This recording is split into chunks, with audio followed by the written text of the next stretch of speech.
Hello everyone, and today I will be talking about more of Drag Race's Unluckiest Queens. While you did not need to watch part 1 of this series for this video, the queens I discussed were Dawn, Alexis, Trinity K. Bonet, Shangela, Cornbread, and the cast of season 15. Starting us off, we have the robbed goddess of All Stars 2, Tatiana. Tatiana had what is, in my opinion, the most dominant premiere performance we have ever seen. As great as queens like Roxy, Ginger, and Alaska were, this was Tatiana's episode from front to back. She mopped the floor with the entire cast and had insane momentum going into episode 2. We arrive at episode 2, which is Snatch Game, and everything kinda falls apart. Before the challenge, Adore Delano quits, resulting in a Final 8 Snatch Game. While most queens do a good to great job, we do end up with a bottom 3 of Roxy, Tatiana, and Detox. The top 2 competitors of the week are announced as Katya and Alaska. Now for Alaska, picking Tatiana is the obvious choice as she is best friends with both Detox and Roxy. Then for Katya, I'm still not entirely clear on her reasoning, but she did choose Tatiana, meaning regardless of the lip sync, Tatiana is going home. With all of that out of the way, Tatiana's lack of luck comes with the fact that on almost every other episode in which a queen quit, there was a non-elimination. On All Stars 8, even though Kana Montrese was voted out like 7-1, she was not eliminated, same with Vanity Milan on Canada vs. the World, and multiple other situations. While I definitely understand what production did, I don't really agree with double eliminations, and based off almost every other time a queen has quit a season, there's been a non-elimination, meaning Tatiana got very unlucky.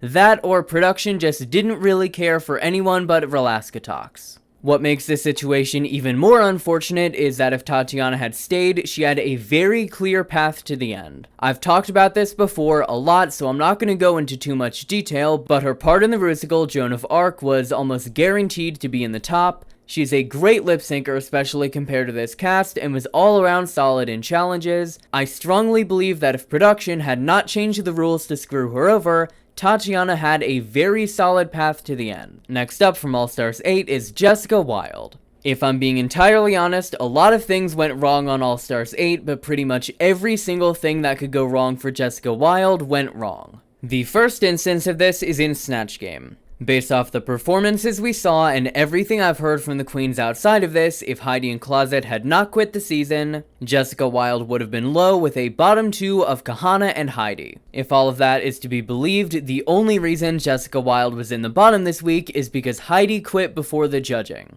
If the fight between Candy and Heidi had taken literally like 5 more hours to start, Heidi and Closet would still quit, but Jessica Wilde would have been low instead of bottom 2.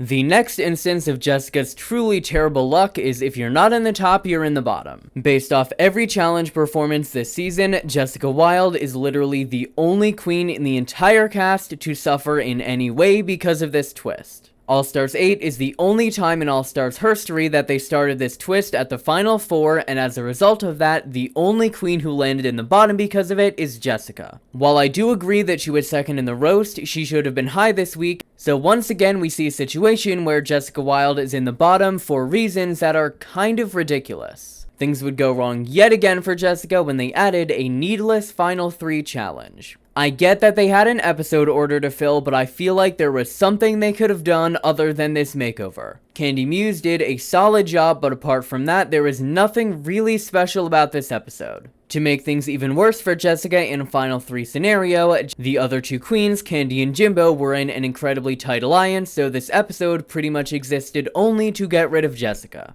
Production definitely got what they wanted here, but throughout the entire competitive portion of the season, comically bad things kept happening to Jessica's track record. I know I talk about the Fame Games a lot, but yeah, Jessica Wilde once again got incredibly unlucky here. Going into the talent show, I would argue that Jessica was probably one of the biggest fan favorites of the season and had a legitimate shot at winning the Fame Games had they not added that ridiculous twist at the last second. I don't want to take away from Lala's crown, she definitely deserved it, but due to this random twist getting sprung on them at the last second, Jessica very much got screwed here. The next unlucky queen I will be talking about is Jujubee from All Stars 5. Jujubee is an incredible personality and a great performer, but based off seasons 2 and All Stars 1, she is not that great at Drag Race. Then for All Stars 5, Jujubee was invited back for a third time and absolutely slayed. Unfortunately though, pretty much every star aligned for this to be the worst possible season for Jujubee to crank it up to 11. The first thing that went wrong for Jujubee is the top All-Star of the Week twist. While she was able to get her first win ever in that terrible hotel design challenge, had there been the top 2 format that had been standard for All-Stars for like 4 years at this point,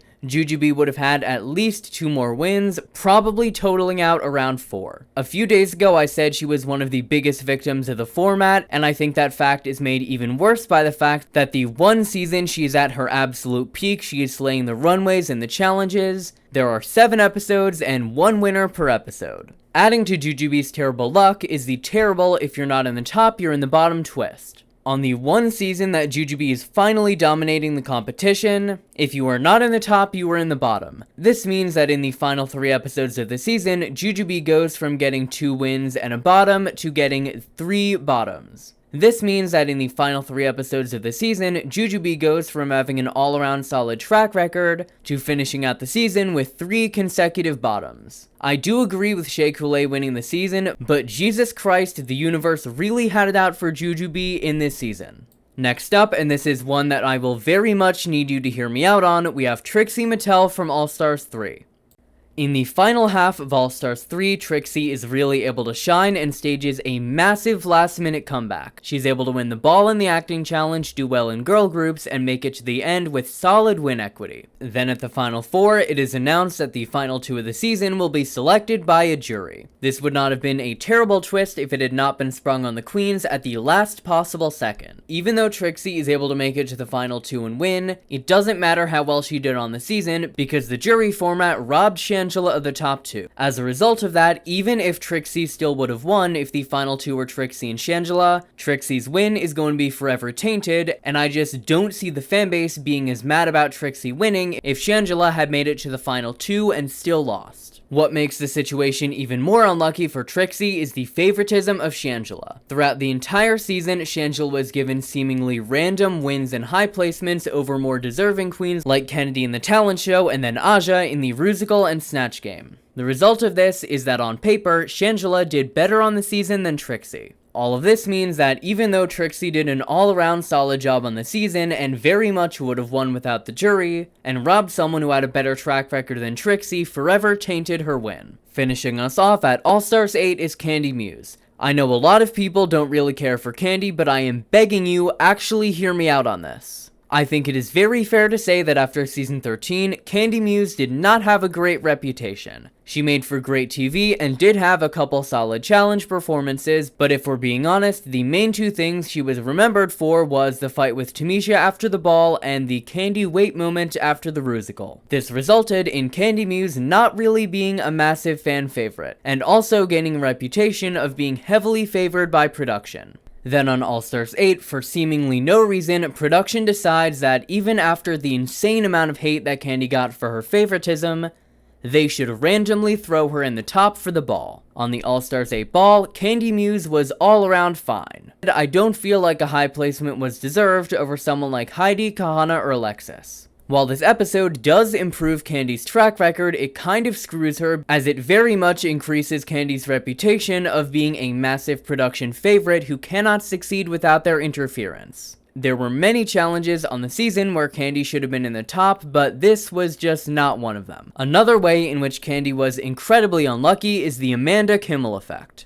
For those of you who do not follow Survivor, on season 16 of Survivor Micronesia, there is a final 3 of Amanda, Parvati, and Suri. They're in a very tight alliance, and Amanda wins the final challenge and the right to eliminate either Parvati or Suri. But as a result of winning this challenge, Amanda is completely screwed. If she decides to go to the end with Suri, she is guaranteed to lose, and if she decides to take Parvati to the end, no one on the jury is going to really respect her for it, and she's kinda screwed. All of this is almost exactly what we see at the final 3 of All Stars 8.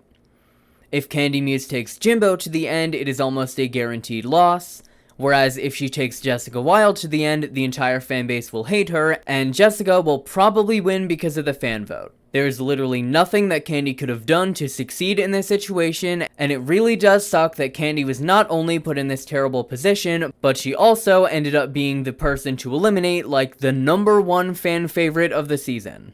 Do you want non-Emmy nominated gay shit? Well then you should check out the RuPaul's Drag Race Rejudged YouTube channel and hit subscribe.